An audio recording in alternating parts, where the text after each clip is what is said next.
मात्र 2 टंका। मात्र 2 टंका आगरे हजिगला मानविकता, मरीगला मनीषपणिया।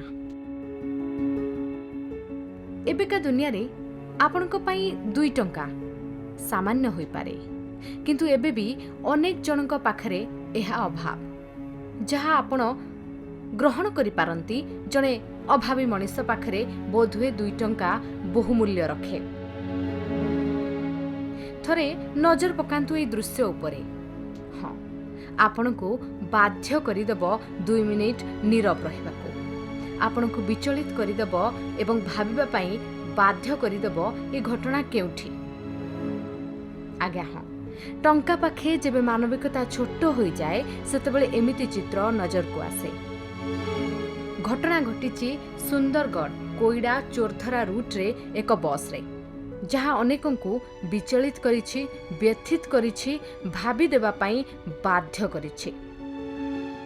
सूचना अनुसार 42 टंका भड़ा बदल रे जणे वयस्क यात्री 40 टंका देइथिबारु बस कंडक्टर तांकु अधा रास्ता रे ओल्हे दैछन्ते। थरे भावन्तु तो घटनार भिडियो सामना को आसिबा परे लोकंक मध्यरे क्षोभ प्रकाश पाइछि। एहा परे संपृक्त बस कंडक्टर को चाकरीरु निलंबित मध्य करा जाइछि। 2 टंकार हिसाब हेई गला आज्ञा, हेले मानविकता उपरे प्रश्न चिरदिन पय रहिगला। Bureau report, Nandi live.